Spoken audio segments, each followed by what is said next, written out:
Op 28 en 29 maart werd in de Schouwburg de Passion uitgevoerd. MSK Sint-Petersbanden in samenwerking met vele lokale artiesten zorgde voor deze uitvoering.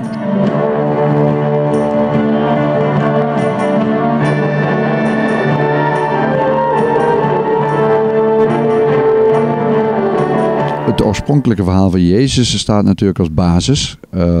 Er worden wat kleine opmerkingen gemaakt over het verhaal en mensen proberen we aan het nadenken te zetten in deze tijd. En de Passion is natuurlijk een christelijk verhaal. Het gaat over de Witte Donderdag, het laatste avondmaal. Ja, en daarna gaat hij sterven op Goede Vrijdag en met Pasen dan vieren we de verrijzenis. En dat is ook in deze voorstelling wel de basis van de voorstelling. Maar daarnaast wordt hij wel helemaal naar deze tijd getrokken. En naar deze tijd getrokken, betekent het ook naar Venray getrokken? Er worden wel wat kleine opmerkingen over Venray gemaakt. Maar vooral gaat het over het verhaal. Maar de tijd is vooral in de muziek terug te vinden dat het de hedendaagse muziek is. Kleine jongen, je bent op deze wereld. Dus zal je moeten vechten, net als ik. Weten, het leven is niet makkelijk, er is tegenspoed op ieder ogenblik. Wie kwam nou op het idee voor een Venrayse Passion? Nou, ik durf rustig te zeggen dat het eerste idee al zo'n 6 jaar geleden ontstaan is. Ik kan me nog herinneren dat wij op de camping zaten, dat we daar onze eerste vergadering hadden. Van, wat zou het toch mooi zijn om dat een keer te mogen uitvoeren in Venray. Dus zo lang lopen dan. Wie zaten er dan bij die vergadering op die camping? Daar zat Sascha bij, daar zat ook Lilian bij, daar zaten ook mensen van de vereniging bij.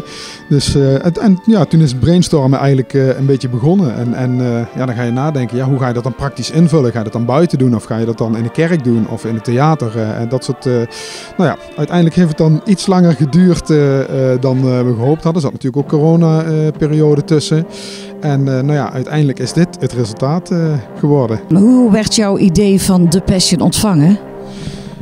Ja, dan zijn er toch mensen, de Passion, is dat wel een katholiek verhaal over Jezus. En dan hebben ze meteen associaties met de kerk en het zal wel allemaal saaie muziek zijn. En dan ga je dan een beetje uitleggen van wat dan de bedoeling is, wat het idee erachter is. En dan wordt gaandeweg iedereen enthousiast. En dan komt de muziek op de lessenaar en dan worden ze nog enthousiaster. En dan gaan ze het verhaal zien en de spelers die meedoen. En dan op een gegeven moment dan is iedereen zo enthousiast.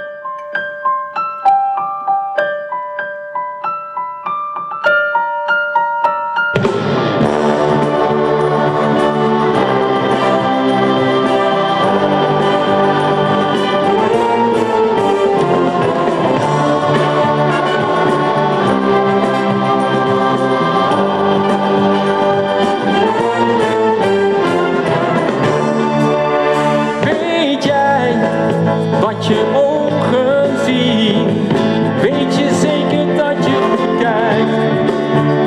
Hey jij, sta je open voor hoe het is en niet hoe het lijkt. Wat dacht je toen je gevraagd werd? Dat was even een slik.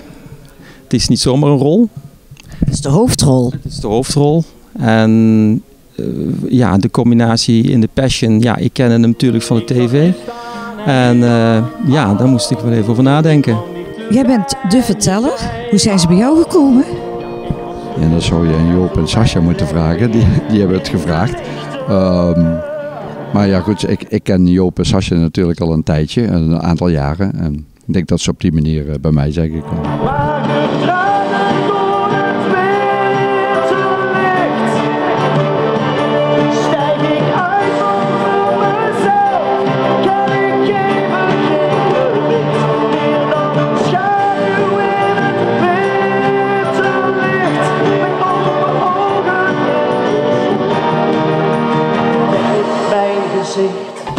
We zijn er een jaar mee bezig geweest en we zijn begonnen met heel veel Passions kijken en kijken welke nummers er eventueel geschikt zouden zijn. Want ook het orkest moet het natuurlijk kunnen spelen en je moet de goede zangers daarvoor vinden.